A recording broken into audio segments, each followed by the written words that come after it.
Hello viewers, welcome to our channel. నేను మీ Charan Parimi. Malvi మల్హోత్రాని Raj తరుణ్ని red handed గా పట్టుకున్న లావణ్య. సో ఇప్పటిదాకా ఆవిడ ఏ ఆరోపణలు అయితే చేసుకుంటూ వచ్చారో ఆ ఆరోపణలు నిజమే అంటూ వీడియో ఫుటేజ్ ద్వారా రెడ్ హ్యాండెడ్ గా పట్టుకొని చూపిస్తున్నారు.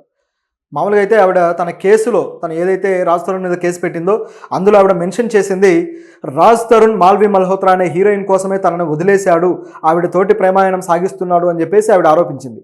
సో ఆయన వ్యక్తిగతంగా ఆవిడతోటి ప్రేమలో ఉండటం అనేది ఆవిడ ఖండిస్తూ ఆరోపిస్తూ కేసు అయితే పెట్టడం జరిగింది. అది కూడా 11 సంవత్సరాలు నాతో పాటు కలిసి సహజీవనం చేసి భార్యాభర్తలాగా ఉన్న మేము ఇప్పుడు సడన్గా నన్ను వదిలేసి వెళ్ళిపోవడం నన్ను మోసం చేసినట్టే అని చెప్పేసి ఆవిడ నార్సింగ్ పోలీస్ స్టేషన్లో కేసు పెట్టింది కదా. అయితే ఆ కేసు విషయంలో నానా రకాలుగా మలుపులన్నీ తీసుకొని చివరికి డ్రగ్ పెడ్లర్స్ అని అదని ఇదని అవన్నీ తిరిగి చివరికి లావణ్య డ్రగ్స్ కేసులో ఇరుక్కున్న విషయం కూడా బయటకు వచ్చి అన్నీ అయిన తర్వాత మాల్వి మల్హోత్రా రాజ్ తరుణ్తో నాకు ఎటువంటి సంబంధం లేదు, ఆయనతోటి నాకు ఏ ప్రేమ లేదు, మేము కేవలం సినిమాలో నటించాము, దీంట్లోకి నన్ను అనవసరంగా లాగారని చెప్పేసి ఆవిడ గతంలో చెప్పడం జరిగింది. అలాగే రాజ్ తరుణ్ కూడా వరుసగా తన సినిమాలన్నీ రిలీజ్ అవుతూ వచ్చాయి. ఆ పురుషోత్తముడు అని ఒక సినిమా, తర్వాత మరో సినిమా ఇట్లా రిలీజ్ అవుతూ వచ్చాయి. మళ్ళీ మరో సినిమా కూడా రెడీగా ఉంది రిలీజ్ అవ్వడానికి, భలే ఉన్నాడే అనే సినిమా. ఇంతలోనే ఈ కేసు అంతా చుట్టుకొని మళ్ళీ పెద్ద ఇదిగా మారిపోయింది. అయితే ఇప్పటిదాకా మాల్వి మల్హోత్రా ఏమో మాకు అటువంటి సంబంధం ఏమీ లేదని చెబుతూ వచ్చింది. రాజ్ తరుణ్ ఏమో తన సినిమా షూటింగ్లు అలాగే తన కొద్దిగా ముందస్తు బెయిల్ తీసుకొని మరి తన బయట ఉండి ప్రమోషన్లు ఇవన్నీ చేసుకుంటూ వస్తున్నాడు. ఈ పద్ధతిలో సాగుతూ ఉండగా లావణ్య మాత్రం ఈ కేసు విషయంలో ప్రతిసారి మీడియాకు అందుబాటులో ఉంటూ తన విషయాలన్నీ చెబుతూ తీసుకొచ్చారు. నిన్న రాజ్ తరుణ్కి ఒక షాక్ అయితే తగిలింది ఒక 2 days బ్యాక్.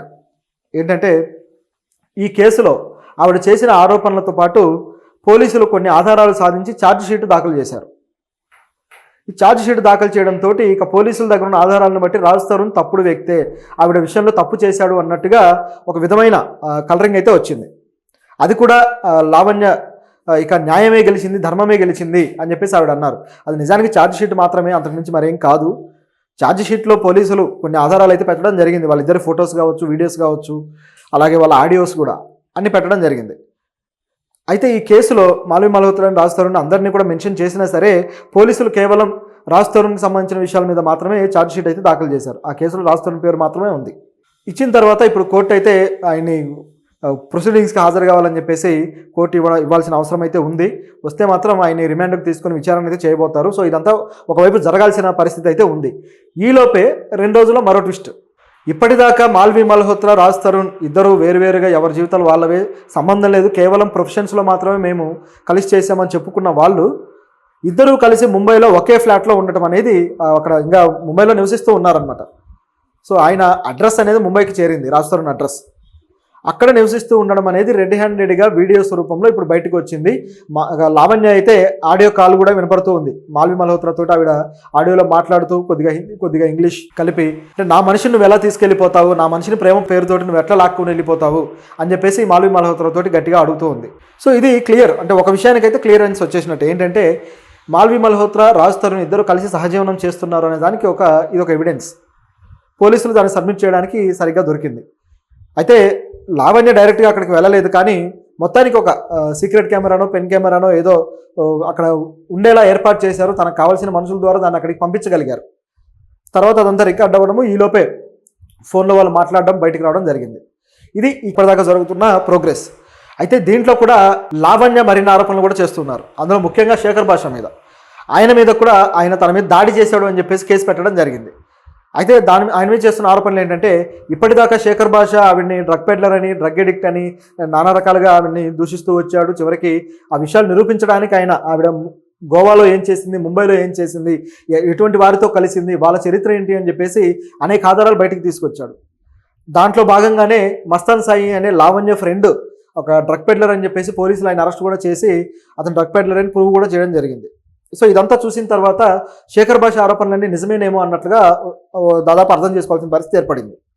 ఇలా ఉంటే శేఖర్ భాష అని రాజ్ తరుణ్ ఉపయోగించుకుంటూ తన మీదకి ఇట్లా ఉసిగొలిపాడు, అతనితోటి 70 లక్షల బేరానికి మాట్లాడుకున్నాడు ఈ కేసును, ఈ విషయాన్ని మొత్తాన్ని మీడియాలో ఇట్లా పెద్ద పంచాయతీ చేసి తన పరువు తీయడానికి అని చెప్పేసి ఆవిడ ఆరోపిస్తున్నారు. సో ఇది కొత్త ఆరోపణ.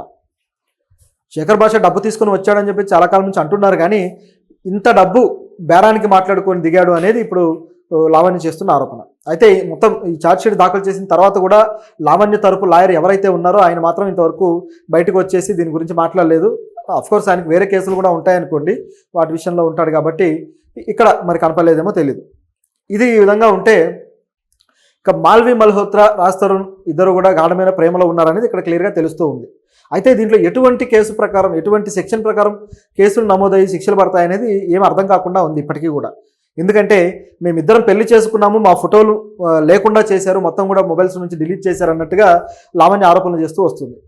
సో పెళ్లికి సంబంధించిన ఏ ఫోటోలు లేనప్పుడు, ఏ ఎవిడెన్స్ లేనప్పుడు దాన్ని ఏ విధంగా అంగీకరించాలనేది ఒక సమస్య. కోర్టుకు కావాల్సింది ఎవిడెన్స్ కాబట్టి అది చట్ట ప్రకారం రిజిస్టర్ అయిన పెళ్ళా లేకపోతే ఒట్టి పెళ్ళి అనేది కూడా చూడాలి. అదేవిధంగా పెళ్లి చేసుకుంటానని చెప్పేసి ఎక్స్ప్లాయిట్ చేయడం కూడా మోసపూరితమైన చర్య కిందకే వస్తుంది. సో ఇది కఠినమైన శిక్షలు పడే అవకాశం ఉంది ఈ తరహా దానికి. ఆ విధంగా చెప్పినా సరే దానికి సంబంధించిన ఆధారాలు అయితే చూపించాలి. ఇది 11 ఏళ్ల సహజీవనం కాబట్టి దానికి తగిన బేసిక్ ఆధారాలన్నీ ఉంటాయనుకోండి. కాకపోతే ఎవరి ఇష్టానికి వాళ్ళు ప్రేమించి ఎవరి జీవితాన్ని వాళ్ళు బతికే హక్కు కూడా వాళ్ళకు ఉంటుంది. ఇది కూడా ప్రాథమిక హక్కుల ఒక భాగమే కాబట్టి మరి ఈ హక్కుల సంబంధించి ఈ కాంట్రడిక్షన్ ఏ విధంగా డీల్ చేస్తారు, ఏ విధంగా ఇది వెళ్తుంది అనేది ఇప్పుడు అందరికీ కూడా ఒక క్వశ్చన్ మార్క్గా ఉంది. ఈ కేసు ఇంకా ఈ విధంగా సాగుతూనే ఉంది. సో ఈ మాల్వి మల్హోత్రా ఎప్పుడైతే ఈ కథలోకి ఇప్పుడు ఎంట్రీ ఇచ్చిందో ఇది ఇంకాస్త రసవత్తరంగా మారే పరిస్థితి ఏర్పడింది. ఆవిడ పేరుని ఇప్పుడు ఛార్జ్ షీట్లో పోలీసులు చేరుస్తారేమో అనే అనుమానం అయితే వస్తుంది. ఇప్పటిదాకా ఆవిడ పేరుని చేర్చలేదు. నిజానికి ఆవిడ నీకు డబ్బులు ఇస్తాను, దాదాపు ₹1 కోటి దాకా ఇస్తాను, లేకపోతే అంతకన్నా ఎక్కువ ఇస్తాను, నువ్వు అతను వదిలేయి అని చెప్పింది మాల్వి మల్హోత్రా అన్నట్టుగా ఆవిడ ఆరోపించింది. దాంతోపాటు నిన్ను చంపేస్తాము, నీ బాడీ కూడా దొరకకుండా చేస్తాము అని చెప్పేసి ఆవిడ బ్రదర్ కూడా లావణ్యతోటి ఫోన్లో మాట్లాడినట్టు గతంలో మొదటిసారి కేసు ఎప్పుడైతే పెట్టిందో అప్పుడు చెప్పింది. ఇవన్నీ జరిగినా సరే, వీటికి సంబంధించిన ఆధారాలు పోలీసులకు ఇచ్చినా సరే వాళ్ళు ఈ ఛార్జ్ షీట్లో ఆవిడ పేరైతే మెన్షన్ చేయలేదు. ఆ కేసు నుంచి పూర్తిగా ఆవిడ బయట ఉన్నట్టే అయింది.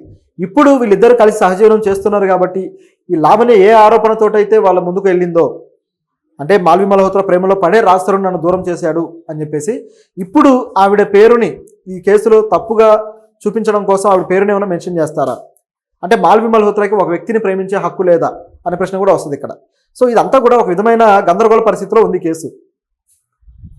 ఎవరి హక్కులు ఏంటి, ఎవరి ప్రేమలు ఏంటి, ఎవరి మోసాలు ఏంటి అనేది అర్థం కాని సిచ్యువేషన్ ఈ కేసులో ఉంది. మరి దీని గురించి సొల్యూషన్ ఇంకా రావాల్సిన పరిస్థితి అయితే ఉంది. ఇంకా ఏం జరుగుతుందో చూడాలి.